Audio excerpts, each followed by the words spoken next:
Hi Cameron, nice to meet you. I'm Jody. Come on in, follow me. But I didn't know that I'd lose so much color. All the scarring that Jody tattooed over, I didn't know about all that, but I knew they may have looked weird and they may not have sensation. But they didn't warn me about like the aesthetic and the cosmetic side of it. Okay. It was more like, here's what you get, and that's what you get. And hormone blockers for about 2 years leading up to that. So you have to be on your hormone testosterone for about a year. It actually softens up the breast tissue, and it kind of makes your breasts sag a little bit, so it's easier when they do the procedure to get the fat out. That was done when I was 18, so I went in for that. And usually it depends on, of course, where you are in your transition, how long you came out for, and so on. But they really get me like right at 18, fresh done. That's the biggest gender affirming surgery you can get. I feel a lot of, I always say, like when people look at women, look at men, the first thing I think people think about is breasts, and that's usually the first thing they look at is, oh, breasts. Like that's a woman. Men don't have breasts. So that too, for a lot of people, can be like the end of their journey. Okay. But for me, I was like, well, I want to go further. So I ended up getting a hysterectomy at 15. Okay. So I don't have my ovary, like that's all gone. I'm completely sewn up, and that's how it goes. And then from there, you can kind of go even further. I decided that I wanted to wait. This kind of was the last affirming, like the procedure we did today was very affirming in what I've already done. So I feel like I'm very content. But some people feel like they need to go the whole 9 yards, right? Which is a lot. It's a very dangerous and a very like hardcore procedure to sign off on. That's why I'm so reserved about it. Like it's 4 procedures. There's only 1 doctor in the country that can do it, and that made us a lot of years, and it's very physically demanding. So I made the choice even when I had my hysterectomy.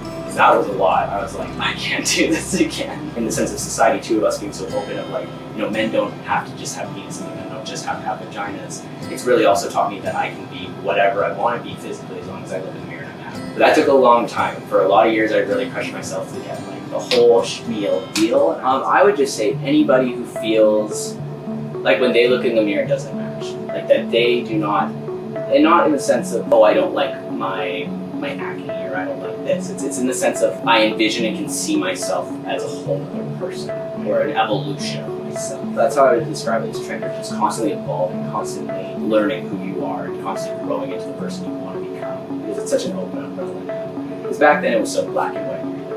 I'm going to be a boy, I'm going to be a girl, and that's that. And now we have the open and it's non-binary people and how they can kind of fluctuate between both. And even though I've never identified that way, I can totally see why they kind of go in that evolutional step of like, well, I feel masculine, I feel feminine. I think it's just embracing both sides of that and becoming unified in your identity.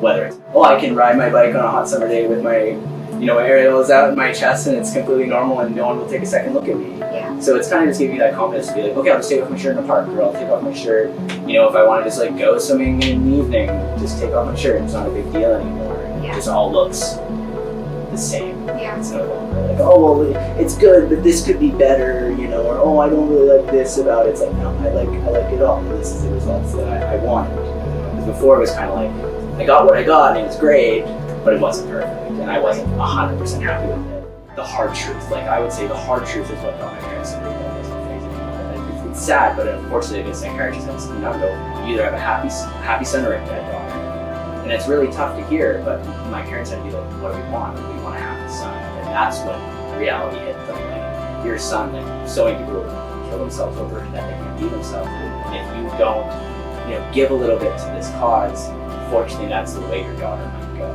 Right. So it was hard truth, but hard truth works. So, I don't know who you are, I don't know how you identify, so I'm going to always approach them kind of neutral. I'll always be like, they, them.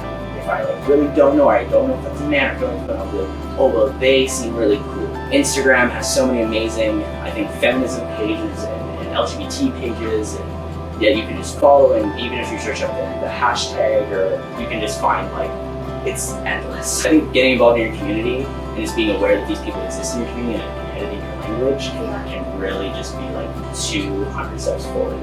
I always say the best way to go about it is to make yourself uncomfortable first. So I always go, hey, my name's Cameron, my pronouns are he, him. What is your name and pronouns? Right. So I'll say my pronouns first to open up that door of, hey, I want to know. Yes. And then they can feel like, oh, they introduce their pronouns. Okay, I'll introduce my pronouns. It's because I'm part of a lot of the LGBT skating groups, and when we meet new people, that's what we do. We go, hi, Cameron, he, him, what's your name? And then they'll tell me theirs. And I'm like, okay, cool. So So I think it's just how you approach it in the moment, and it feels so awkward. Like at the beginning, you're like, oh, am I being offensive? Are they thinking like, what if they do it? They're going to really take that personally.